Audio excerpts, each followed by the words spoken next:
C. Em terceiro, o correto ponto de vista sobre o pecado é o melhor antídoto para aquele tipo de cristianismo sensitivo, cerimonial e formal que tem varrido a nossa terra como um dilúvio nesses últimos 25 anos, levando tantos consigo.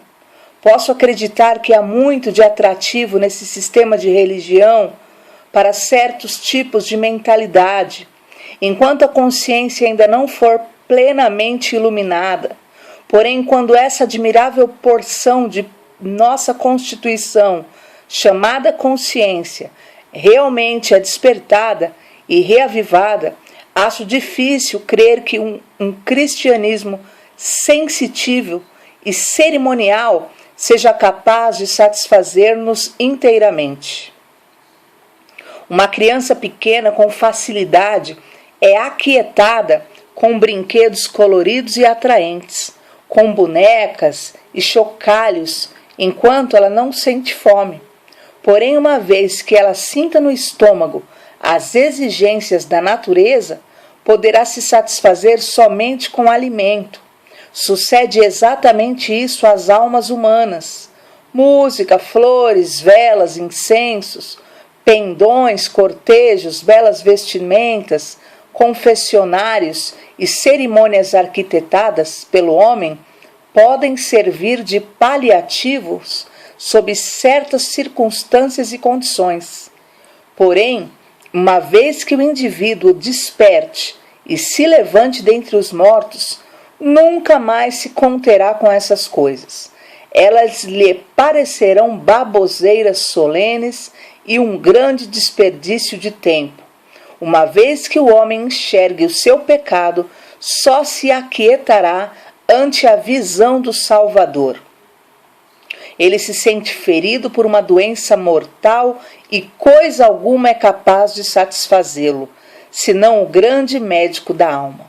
Ele tem fome e sede e exige nada menos do que o pão da vida.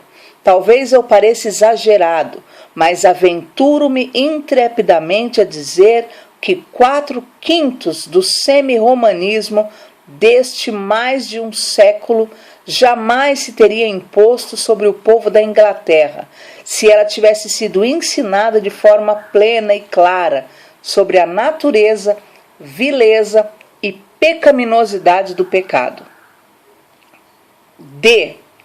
O próximo ponto, um correto ponto de vista sobre o pecado e o melhor antídoto para as teorias forçadas do perfeccionismo, acerca das quais tanto ouvimos falar nestes últimos tempos.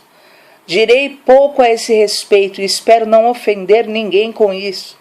Se aqueles que tanto frisam a perfeição nada mais querem do que chegar a uma posição coerente, dando cuidadosa atenção a todas as graças que compõem o caráter cristão, então não somente deveríamos tolerá-los, mas também concordar com eles em tudo, que os nossos alvos sejam elevados a qualquer custo.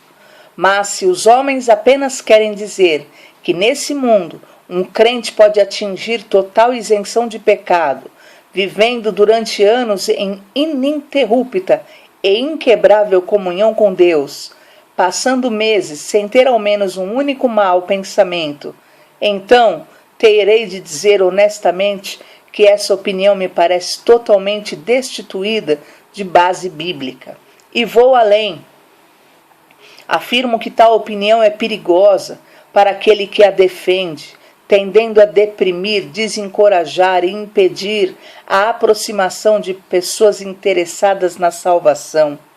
Não encontro o menor apoio para essa ideia na palavra de Deus, como se perfeição dessa natureza tivesse de ser esperada enquanto vivemos nesse corpo. Considero como verazes as palavras do 15º artigo da Confissão de Fé da nossa Igreja. Só Cristo não tem pecados, e todos nós os demais, embora regenerados e batizados em Cristo, erramos em muitas coisas, e se dissermos que não temos pecados, estaremos nos enganando a nós mesmos, e a verdade não estará em nós.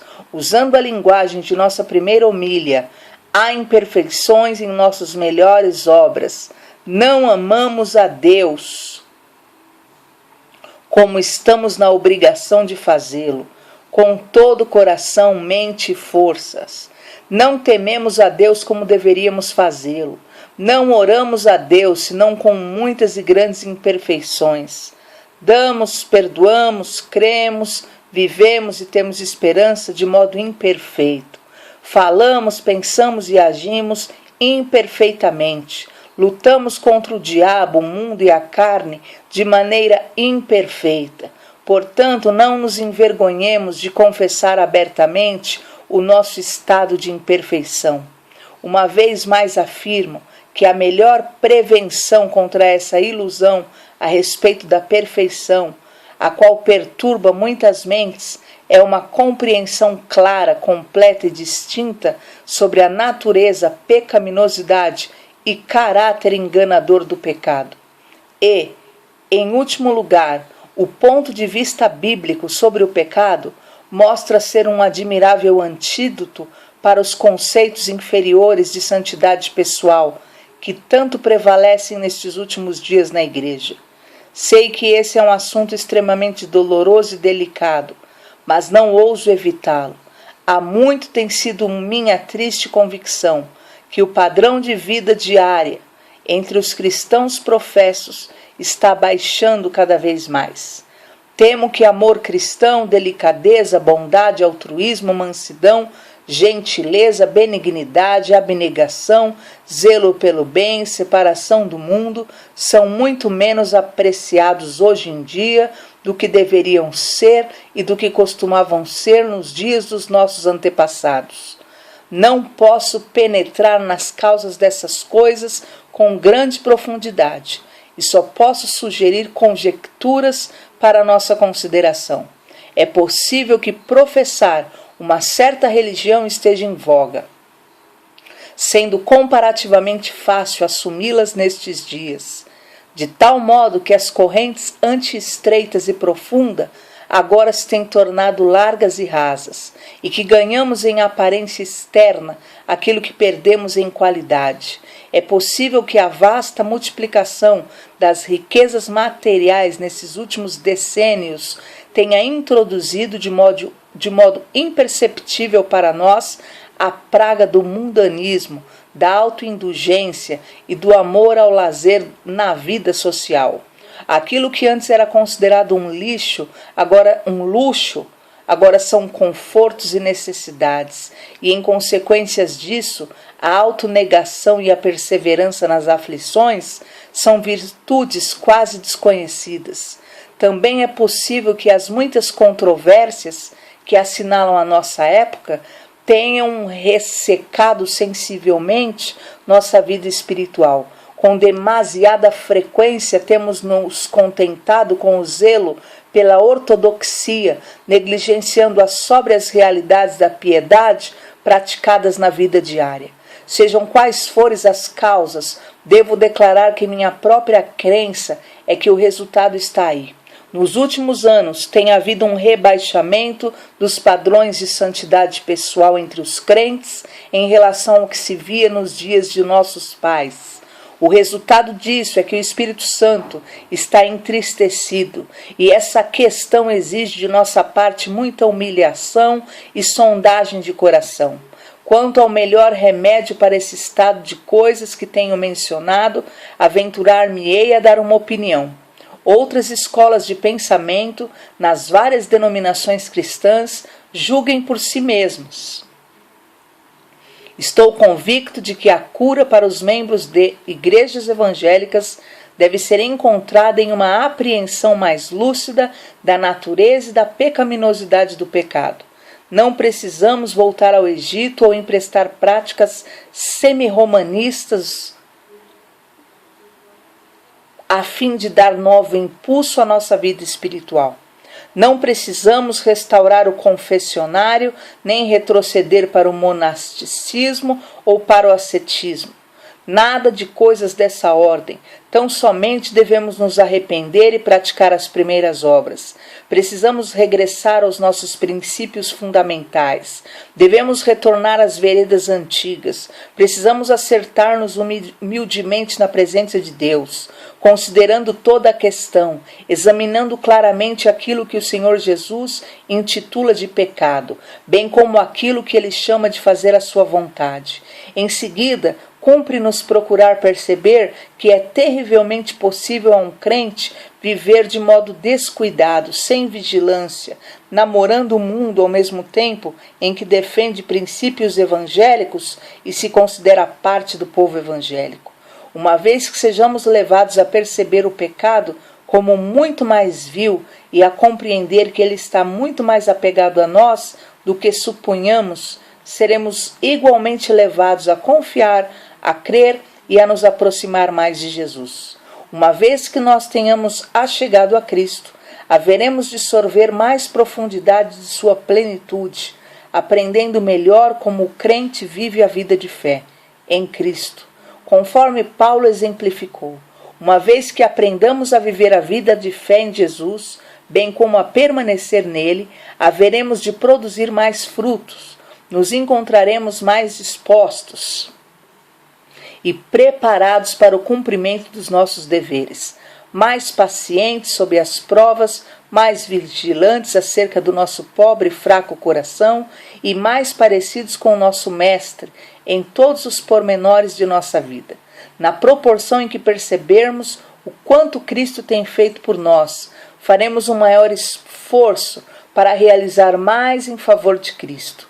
Tendo sido muito perdoados, amaremos muito. Em suma, será conforme diz o apóstolo, com o rosto desvendado, contemplando como por espelho a glória do Senhor, somos transformados de glória em glória na sua própria imagem, como pelo Senhor, o Espírito. 2 Coríntios 3,18.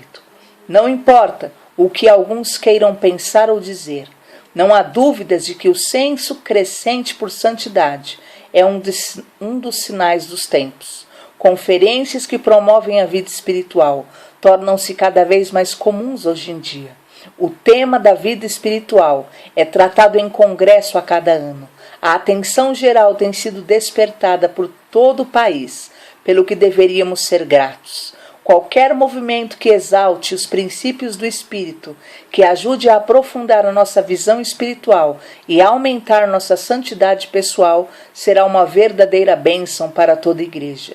Isso contribuirá muito para estreitar os nossos laços e para curar as infelizes divisões existentes entre nós. Poderá trazer novos derramamentos da graça do Espírito e ser vida dentre os mortos nesses últimos tempos. Porém, também tenho a certeza, conforme disse no início desse capítulo, de que devemos começar com humildade se quisermos edificar alto. Estou convencido de que o primeiro passo para quem quer atingir um elevado padrão de santidade é perceber plenamente a tremenda pecaminosidade do pecado.